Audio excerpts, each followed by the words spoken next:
सो सबसे पहले जो है अब हम ग्रेडियंट्स के बारे में पढ़ेंगे कि हमारे पास कौन कौन सी पेंसिल्स हैं, 2B, 4B, 6B, 8B, 10B। सारी पेंसिल्स के बारे में हमें पता होना चाहिए। सबसे पहले हमारे पास अप्सरा की पेंसिल है, नटराज की पेंसिल है, फेबर कैसल की पेंसिल है। सभी तरह की पेंसिल्स हैं जो मार्केट में मिल जाएंगी, अवेलेबल है और अच्छी भी हैं। फिलहाल मैं ये जो मेरे हाथ में है ये कैमल की पेंसिल है। आप कोई भी पेंसिल आप यूज कर सकते हैं, मार्केट में जो अवेलेबल है Apsara, Nataraj, Art Line. One of the best pencil market में काफी अच्छी है वो है स्टेडलर की पेंसिल। अगर आप स्टेडलर अफोर्डेबल कर सकते हैं तो आप स्टेडलर परचेज कर सकते हैं। That is all the shading pencils. So 2B, 4B, 6B का क्या फायदा होता है कि हम उसके अंदर शेडिंग टोनल्स, शेडिंग पैनल्स के बारे में पढ़ते हैं, डिफरेंट डिफरेंट टोन्स बनाते हैं। Different different tones in the sense कि हम एक ही पेंसिल से सारे शेड्स निकालने की पूरी कोशिश करते हैं। पेंसिल को डार्क टू धीरे धीरे धीरे slowly slowly slowly slowly slowly light shade की तरफ बढ़ते जाते हैं, अपने हाथ को और हल्का करता जाते हैं। आपको ये हर पेंसिल से करना है, लाइक 2B, 4B, 6B सभी पेंसिल से। और एक बॉक्स बनाना है, बॉक्स में शेडिंग पैनल्स बनाने हैं और उसमें टोन्स डालते जाना है। सो सबसे पहले हमें शेडिंग पेंसिल्स के बारे में पता होना चाहिए, फिर उसके बाद हम सारी पेंसिल्स से जब हम प्रैक्टिस कर लेंगे देन हम आगे बढ़ेंगे। और आगे बढ़ने के बाद हम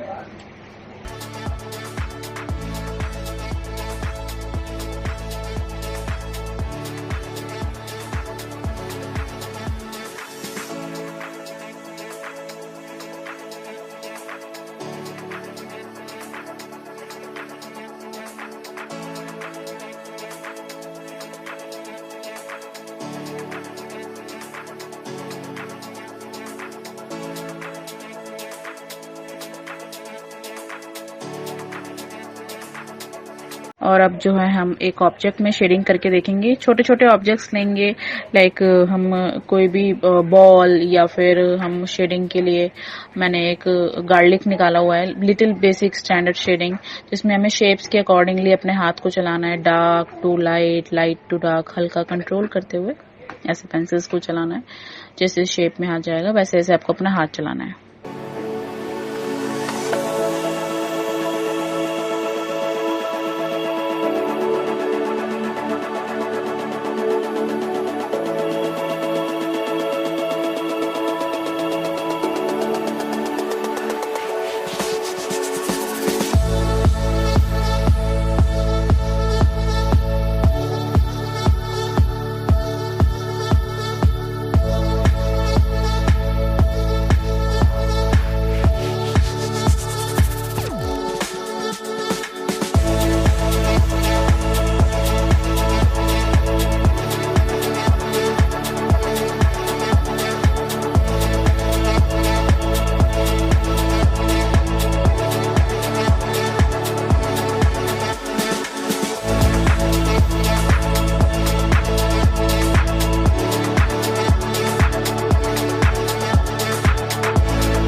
एक और ऑब्जेक्ट मैं क्रिएट कर रही हूँ, लाइक जैसे बनाना की शेप कर्व में लंबे में हाथ चलाना है। फिर धीरे धीरे हम शेडिंग को लाइट डार्क कंट्रोल करते हुए जाएंगे। सो आपको अभी फिलहाल इनिशियल स्टेज पे छोटे छोटे ऑब्जेक्ट्स की प्रैक्टिस करनी है, सिंगल ऑब्जेक्ट्स बनाने हैं आपको। पूरा कंपाइल करते हुए हम नेक्स्ट क्लास तक करेंगे। फिलहाल अभी आपको छोटे छोटे ऑब्जेक्ट्स में ही शेडिंग करनी है, जैसे मैं अभी कर रही हूँ। नेक्स्ट क्लास में हम 2-3 ऑब्जेक्ट्स के साथ में स्टडी करेंगे। अभी आप फ्लावर या फ्रूट या वेजिटेबल ऐसा कुछ आप ट्राई कीजिए और आप मुझे भेजिए। Thank you.